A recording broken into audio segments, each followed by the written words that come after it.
నమస్కారం victory media news కి స్వాగతం. ముందుగా బులెటిన్ లో హెడ్లైన్స్. మోడీ మూడవసారి పట్టాభిషేకం ప్రమాణం చేయించిన రాష్ట్రపతి ముర్ము. విశాఖ దక్షిణ నియోజకవర్గాన్ని అన్ని విధాలా అభివృద్ధి చేస్తా ఎమ్మెల్యే వంశీకృష్ణ శ్రీనివాస్. రామోజీ మృతి మీడియా రంగానికి తీరని లోటు. విశాఖలో పలువురు జర్నలిస్టులు ఘన నివాళి. ఆంధ్ర విశ్వవిద్యాలయంలో అక్రమాలపై ప్రత్యేక విచారణ చేపట్టాలి జనసేన కార్పొరేటర్ మూర్తి యాదవ్ డిమాండ్. కేంద్రంలో ఎన్డీఏ కూటమి ఆధ్వర్యంలో సంకీర్ణ ప్రభుత్వం ఏర్పాటైంది. ఆదివారం సాయంత్రం 71 మందికి సహచరులతో నరేంద్ర మోదీ ప్రధానిగా ప్రమాణ స్వీకారం చేశారు. సోమవారం ప్రధానమంత్రి కార్యాలయంలోకి అడుగుపెట్టిన మోదీ రైతుల సంక్షేమానికి తొలి ప్రాధాన్యం ఇచ్చారు. పీఎం కిసాన్ నిధుల విడుదలకు సంబంధించిన ఫైల్ పై తొలి సంతకం పెట్టారు. ఈ మేరకు ప్రధానమంత్రి కార్యాలయం ఓ వీడియోను విడుదల చేసింది. ముచ్చటగా మూడోసారి పీఎంఓలో అడుగు పెడుతున్న మోదీకి కార్యాలయ సిబ్బందితో పాటు పలువురు నేతలు ఘన స్వాగతం పలికారు. ఇరువైపులా నిల్చుని సాంప్రదాయబద్ధంగా నమస్కరిస్తూ మోదీకి వెల్కమ్ చెప్పారు. సిబ్బంది అందరికీ నమస్కరిస్తూ మోదీ ప్రధానమంత్రి కార్యాలయంలోకి అడుగు పెట్టడం వీడియోలో చూడొచ్చు. తన సీట్లో కూర్చున్న ప్రధాని మోదీ రైతులకు సంబంధించి పీఎం కిసాన్ నిధి 17వ విడత నిధులను విడుదల చేసేందుకు అనుమతిస్తూ ఫైల్ పై సంతకం పెట్టారు. దీంతో దేశవ్యాప్తంగా ఉన్న 9.3 కోట్ల మంది రైతుల ఖాతాలో 20,000 కోట్లు జమయ్యాయి. विधि द्वारा स्थापित भारत के संविधान के प्रति सच्ची श्रद्धा और निष्ठा रखूंगा। मैं भारत की प्रभुता और अखंडता अक्षुण्ण रखूंगा। मैं संघ के प्रधानमंत्री के रूप में अपने कर्तव्यों का श्रद्धापूर्वक और शुद्ध अंतःकरण से निर्वहन करूंगा तथा मैं भय या पक्षपात, अनुराग या द्वेष के बिना सभी प्रकार के लोगों के प्रति संविधान और विधि के अनुसार न्याय करूंगा। मैं नरेंद्र दामोदर दास मोदी ईश्वर की शपथ लेता हूं कि जो विषय संघ के प्रधानमंत्री के रूप में मेरे विचार के लिए लाया जाएगा अथवा मुझे ज्ञात होगा उसे किसी व्यक्ति या व्यक्तियों को तब के सिवाय जबकि प्रधानमंत्री के रूप में अपने कर्तव्यों के सम्यक निर्वहन के लिए ऐसा करना अपेक्षित हो, मैं प्रत्यक्ष अथवा अप्रत्यक्ष रूप से संसूचित या प्रकट नहीं करूंगा।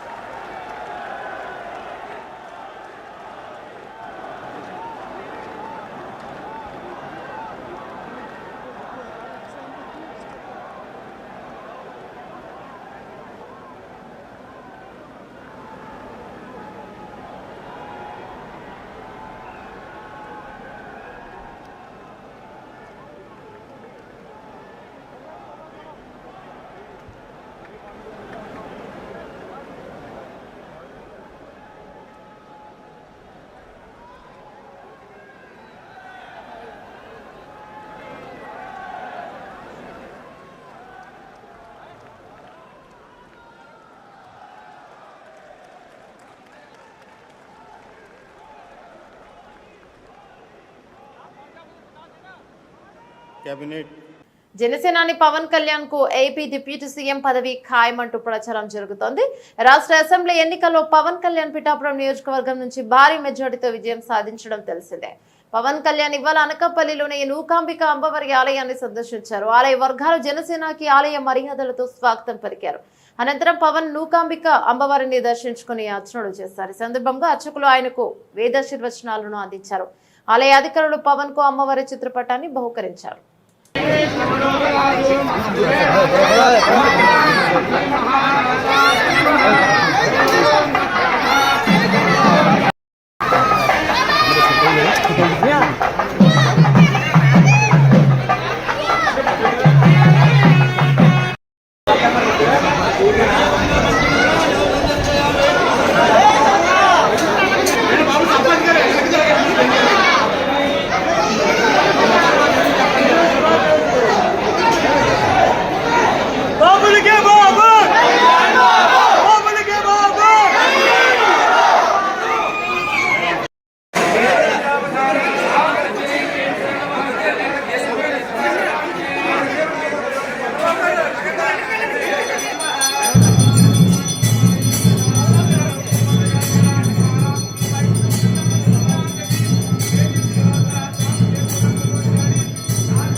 ప్రజాస్వామ్యాన్ని గౌరవించిన పార్టీ టీడీపీ అని ఆ పార్టీ అధికార ప్రతినిధి పట్టాభిరామ్ అన్నారు. వైసీపీ అధికారంలో ఉండగా కూటమి పార్టీలంతా కలిసి ప్రజాస్వామ్య పరిరక్షణ ఉద్యమాన్ని చేపట్టామన్నారు.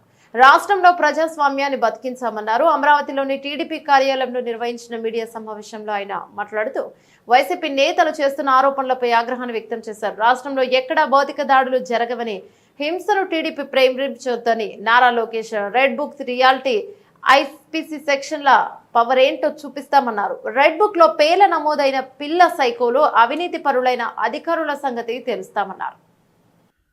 రాష్ట్రంలో సైకోలుగా ముద్ర వేయించుకున్నటువంటి నాయకులందరూ కూడా సైకో జగన్మోహన్ రెడ్డి నేతృత్వంలో జిల్లాల వారీగా నియోజకవర్గాల వారీగా పిల్ల సైకోలుగా ముద్ర వేయించుకున్నటువంటి నాయకులందరూ మీడియా ముందుకు వచ్చి నంగనాచుల్లాగా మాట్లాడుతూ ఉన్నారు. అసలు ఏ పాపం ఎరగనటువంటి వ్యక్తులుగా అత్యంత బుద్ధిమంతుల్లాగా మాట్లాడుతూ ఉంటే రాష్ట్ర ప్రజలందరూ కూడా ముక్కు నేలేసుకుంటూ ఉన్నారు. ఓరు మీ దుంపదగా ఏం మాట్లాడుతూ ఉన్నారా, మీరు చేసినటువంటి పిచ్చి చేష్టలు ఏంటి, మీరు మాట్లాడుతున్నటువంటి మాటలు ఏంటని చెప్పి. జూన్ 4వ తేదీన మీ అందరికీ తెలుసు, రాష్ట్రంలో ప్రతి ఊర్లో కూడా ఒక దీపావళి పండుగ జరుపుకున్నారు. ఒక నియంత పాలనకి ముగింపు పలికిన రోజు, రాష్ట్రానికి తిరిగి స్వాతంత్రాన్ని అందించినటువంటి రోజు జూన్ 4, 2024 చరిత్రలో నిలిచిపోతుంది. ఆ రోజున పెద్ద ఎత్తున ఉత్సవాలు సంబరాలు జరుపుకున్నారు.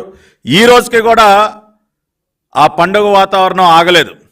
జూన్ 12 కోసం ఎదురు చూస్తూ ఉన్నారు. ఈ రోజున నారా చంద్రబాబు నాయుడు అనే నేను అన్న వాక్యాన్ని వినడం కోసం ఎన్నో రోజులుగా తపిస్తున్నటువంటి రాష్ట్ర ప్రజలు జూన్ 12 ఉదయం 11:27 నారా చంద్రబాబు నాయుడు అనే నేను అన్న వాక్యాన్ని వినబోతున్నారు.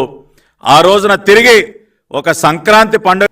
విశాఖ దక్షిణ నియోజకవర్గాన్ని మరింత అభివృద్ధి పదంలో నడిపిస్తానని విశాఖ దక్షిణ నియోజకవర్గ ఎమ్మెల్యే వంశకృష్ణ శ్రీనివాస్ అన్నారు. సోమవారం విశాఖ జనసేన పార్టీ కార్యాలయంలో ఏర్పాటు చేసిన మీడియా సమావేశంలో ఆయన మాట్లాడుతూ ముఖ్యంగా జగదాంబ జంక్షన్ నుండి పూనా మార్కెట్ రోడ్లో ప్రయాణం చేయడానికి చాలా మంది ఇబ్బంది పడుతున్నారని, త్వరలోనే ఆయా సమస్యకు శాశ్వత పరిష్కారం చూపిస్తామన్నారు. నియోజకవర్గంలో డ్రైనేజీ వ్యవస్థను ఆధునీకరిస్తామని, ఎన్నికల సమయంలో ఇచ్చిన ప్రతి హామీని నెరవేరుస్తామన్నారు. రాష్ట్రంలో ప్రజలకు సేవ చేసే నాయకుడు కావాలి తప్ప హిట్లర్లా పరిపాలించే నాయకుడు ప్రజలకు అవసరం లేదు అన్నారు. అందుకే రాష్ట్ర ప్రజలు ఎన్నడూ లేని విధంగా తీర్పునిచ్చారన్నారు. నా ధన్యవాదాలు. రిజల్ట్ వచ్చిన తర్వాత ఒక ప్రెస్ మీట్ పెట్టాలని అనుకున్నాం. కొంచెం జనం ఎక్కువ వల్ల కొంచెం లేట్గా పెట్టడం జరిగింది. విశాఖపట్నం దక్షిణ ప్రజలకి శిరస్సు వంచి మనస్ఫూర్తిగా ధన్యవాదాలు తెలియజేస్తూ, రాష్ట్ర చరిత్రలో కన్ని విని ఎరగని రీతిలో నాకు ఓటు పర్సంటేజ్ ఇచ్చినందుకు వాళ్ళకి ప్రత్యేకమైన ధన్యవాదాలు. నాకు ఇంకా బాధ్యత పెంచారు వాళ్ళు, ఆ బాధ్యతను నెరవేరుస్తానని చెప్పేసి వాళ్ళకి హామీ ఇస్తూ, ఈ రాష్ట్రంలో ఏ నియోజకవర్గంలో కూడా చేయని విధంగా నేను వర్క్ చేసి పవన్ కళ్యాణ్ గారి దగ్గర, చంద్రబాబు నాయుడు గారి దగ్గర మంచి పేరు తెచ్చుకుంటాను.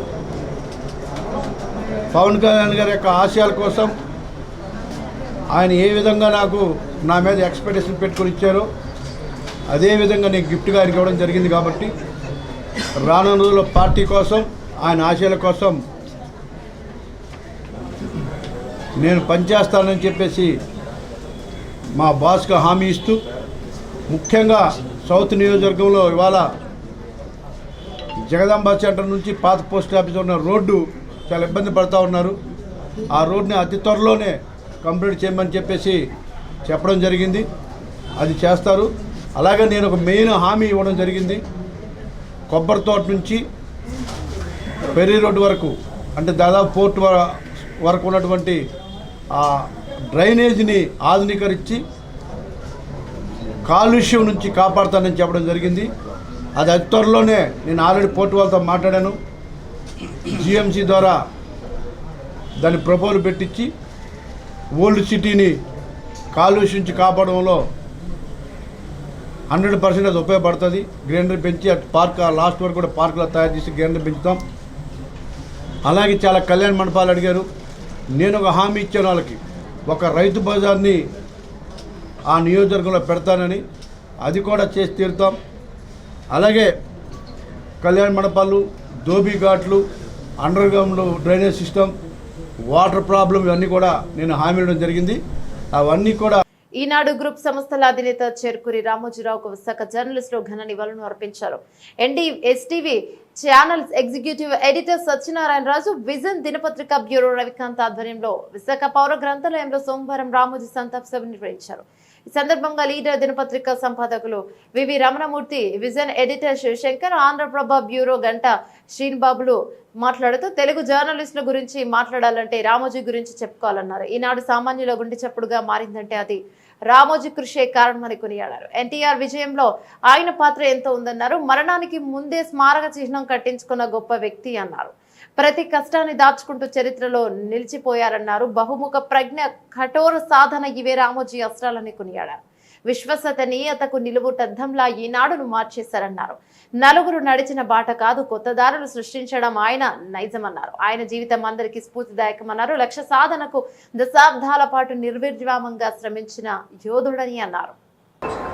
ఎందుకంటే ఆయన పాఠకుల తాలూకా నాడి, పాఠకులకి ఏం కావాలి అనేది పసిగట్టిన తర్వాత ఆయన ఎంతో అధ్యయనం చేశారు. ఒక పత్రిక పెడితే ఎట్లా ఉంటుంది అనేది. ముందుకు పత్రిక పెట్టాలని ఆలోచన ఏం లేదు ఆయనకి. అప్పటికే ఆంధ్రజ్యోతి, ఆంధ్రప్రభ, ఆంధ్రపత్రిక వంటి పత్రికలు బాగా ఎస్టాబ్లిష్ అయి ఉన్నాయి. ఇది ఎలాగైనా విశాఖపట్నంలో ఎడిషన్ పెట్టాలి, పెడితే విశాఖపట్నం ఈ చుట్టుపక్కల ప్రాంత పరంపర వరకు పత్రికని సకాలంలో అందించవచ్చు అనే ఆలోచనతో ఆయన ముందడుగు వేసి విశాఖపట్నంలో ఈనాడు పత్రికా కార్యాలయాన్ని ప్రారంభించడం జరిగింది. అయితే ఏదైతే రామోజీరావు గారు అధ్యయనం చేసి దాన్ని ఏమనుకున్నారో అది కార్యరూపం దాల్చేసరికి అనుకున్న దానికన్నా ఎక్కువ స్పందన లభించింది ప్రజల నుంచి. అప్పటికి ఏంటి, ఈనాడు అనేది ఒక వర్డ్ ఎవరికి అలవాట్లేని వర్డ్. అంతవరకు ఆంధ్ర అనే పేరుతోనే పత్రికలు ఉన్నాయి. ఆంధ్రపత్రిక, ఆంధ్రప్రభ, ఆంధ్రజ్యోతి అని ఆంధ్ర అనే పేరుతోనే ఉన్నాయి. దానికి డిఫరెంట్గా ఈనాడు అనేది ఒక టైటిల్ పెట్టుకొని ఆయన విశాఖ వచ్చినప్పుడు ఏ రోజు వార్తలు ఎంత చక్కగా ఉండేవంటే, ఆ రోజుల్లో ఏదైనా సెన్సేషనల్ వార్త రావాలంటే ఈనాడే.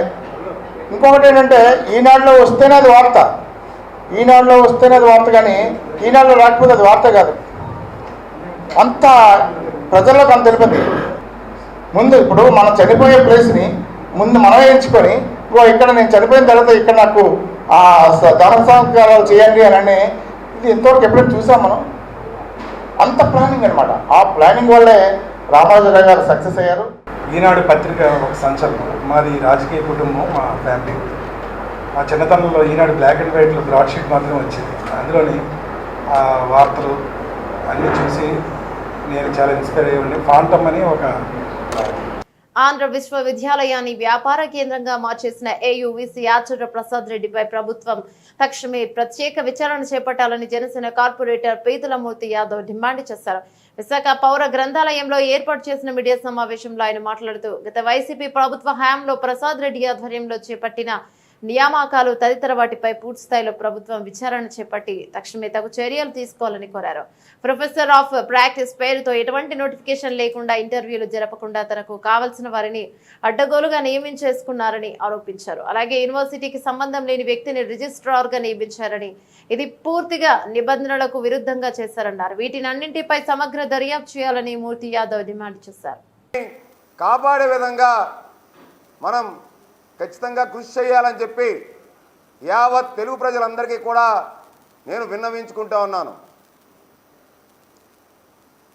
ముఖ్యంగా ఆంధ్ర విశ్వవిద్యాలయం అంటే ఒక దేవాలయం. ఆంధ్ర విశ్వకళామి తల్లి ఒడిలో చదువుకున్నటువంటి ఎంతోమంది మహానుభావులు ప్రపంచవ్యాప్తంగా ఉన్నత శిఖరాల్లో ఉన్నాయి. ఇవాళ వాళ్ళు సేవలు అందిస్తున్నటువంటి విజ్ఞులు ఉన్నారు. 100 ఏళ్ళు పూర్తి కావస్తుంది ఆంధ్ర విశ్వవిద్యాలయ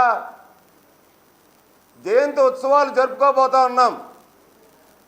అటువంటి ఆంధ్ర విశ్వవిద్యాలయంలో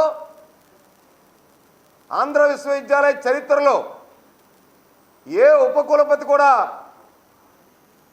ఇప్పుడున్నటువంటి ప్రసాద్ రెడ్డి చేసినటువంటి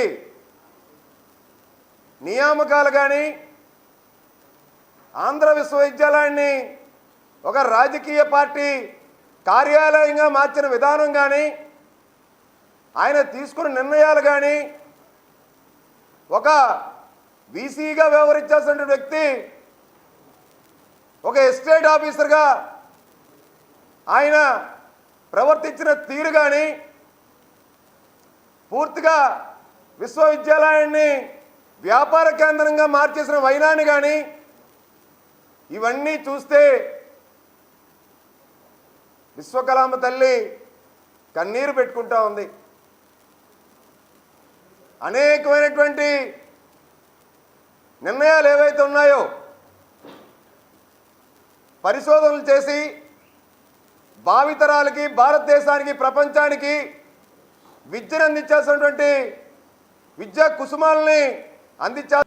విశాఖ తూర్పు నియోజకవర్గంలో కూటమి ఘన విజయం సాధించిన నేపథ్యంలో ఆయా పార్టీలకు చెందిన నాయకులు, కార్యకర్తలు విజయోత్సవ వేడుకలు ఘనంగా నిర్వహించారు. ఈ సందర్భంగా బైక్ ర్యాలీ నిర్వహించారు. అనంతరం పేదవాల్తేరు జంక్షన్ లోని టీడీపీ విశాఖ జిల్లా సీనియర్ నేత, మీడియా కోఆర్డినేటర్ పోతన్న రెడ్డి మాట్లాడుతూ రాష్ట్రంలో ప్రజలంతా కూటమి ప్రభుత్వానికి బ్రహ్మరథం పట్టారన్నారు. విశాఖ తూర్పు నియోజకవర్గాన్ని ఎమ్మెల్యే వెలగపూడి రామకృష్ణ బాబు ఆధ్వర్యంలో మరింత అభివృద్ధి చేశామన్నారు. గత వైసీపీ ప్రభుత్వంలో నియోజకవర్గంలోని ప్రజలు వ్యాపారాలు నానా అవస్థలు పడ్డారని, ఇక నుంచి ప్రతి ఒక్కరు ప్రశాంతంగా ఉండే విధంగా కూటమి ప్రభుత్వ పాలన ఉంటుందన్నారు.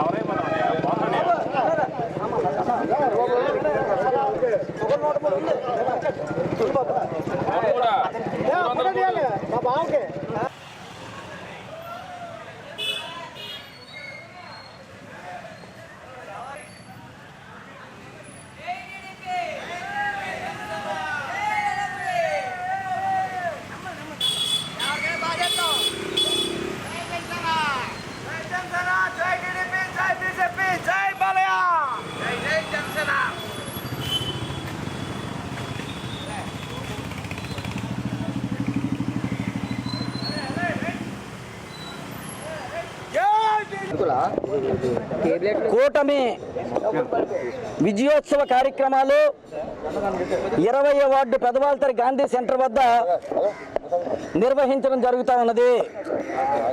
ఆంధ్ర రాష్ట్రంలో ఉన్నటువంటి ప్రజలు కూటమి అభ్యర్థులకు బ్రహ్మరథం పట్టడం జరిగింది.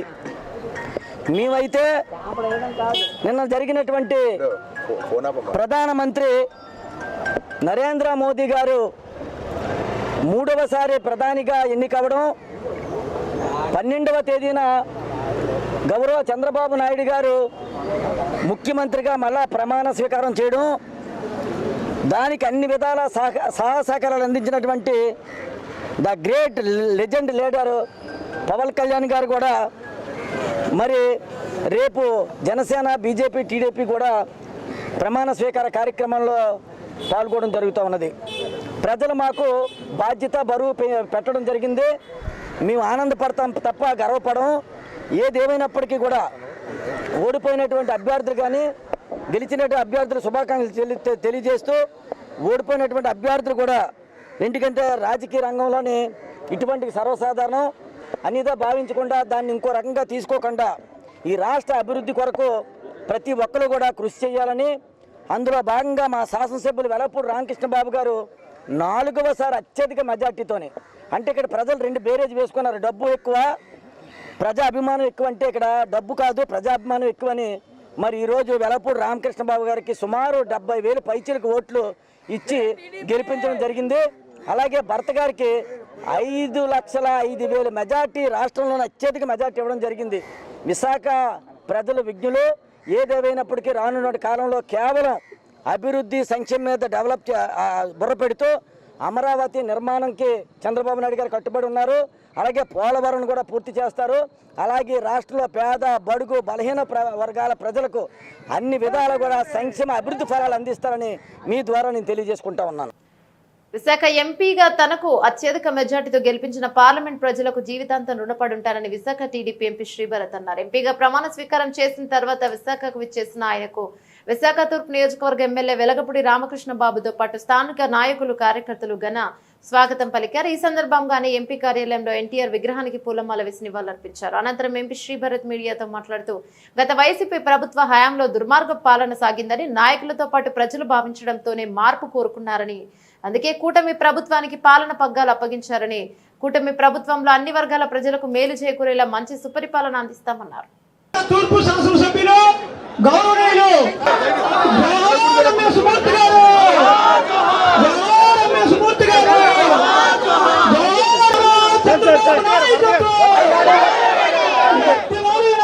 చంద్రబాబు నాయకత్వం, నారా లోకేష్ బాబు గారి నాయకత్వం.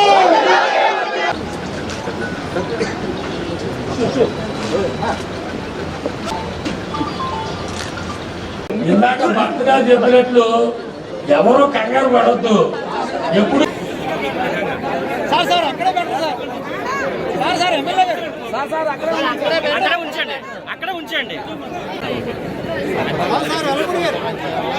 ఎలక్షన్స్ ముందు గెలుస్తాను అని ధీమాగా ఉన్నాను.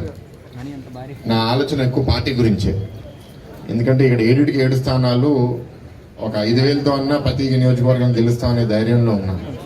కానీ 110, 115 సీట్లతో కూటమి గెలిస్తే నాకైతే తృప్తి ఉండేది కాదు. అండ్ పరిపాలన కూడా మనం అంత బలంగా ఇవ్వడానికి అవకాశం కూడా ఉండేది కాదు అనేది ఒక భావన అయితే ఉండింది. అండ్ ఇంకోటి అనుకున్నాను, ఈ 5 సంవత్సరాల పాలన చాలా దుర్మార్గం అని నేను భావించాను. మన సాటి నాయకులు చాలా మంది భావించారు. మనకు తెలిసింది సమాజం కూడా అది అలాగే అనుకుంటుందా, లేకపోతే పోటీ చేసే అభ్యర్థులు, కార్యకర్తలు మాత్రమే అనుకుంటున్నారా అనే అనుమానం కూడా నాలో ఉండింది. ఎందుకంటే చాలా ఓటు సైలెంట్గా పడింది, ఎవరు బయటపడలేదు వాళ్ళ మనసులో ఏముంది అనేది. సో రకరకాల ఆలోచనలు. అండ్ ఇంకోటి ఏమనుకున్నానంటే 100తో 110తో గెలిస్తే ప్రజలు గుర్తించలేదు, అంత ఉత్సాహం ఉండేది కాదు. నా మనసులో ఏంటంటే 130, 135 దాటితే బాగుంటుంది అనుకున్నాను. కానీ 151 కాదు కదా, 164.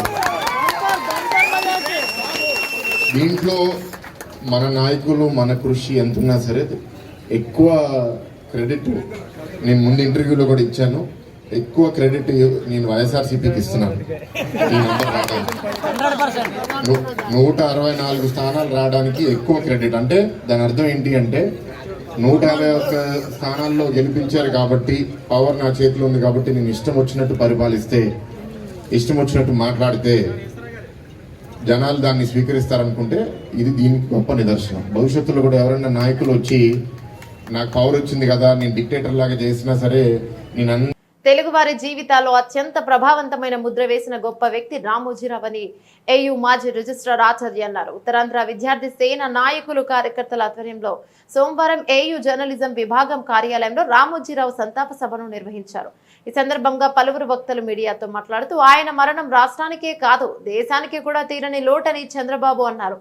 సమాజహిత కోసం అనుక్షణం పనిచేసిన ఆయన కీర్తి అజరామమని పేర్కొన్నారు. ఈనాడు గ్రూప్ సంస్థలు స్థాపించిన 1000 మందికి ఉపాధి కల్పించారన్నారు. మీడియా రంగంలో రామోజీరావుది ప్రత్యేకమైన శఖమని కొనియాడారు. ఎన్నో సవాళ్లను సమస్యలను అధిగమించి ఎక్కడా తలవంచకుండా విలువలతో సంస్థలను నడిపించిన విధానం ప్రతి ఒక్కరికి ఆదర్శనీయమని పేర్కొన్నారు.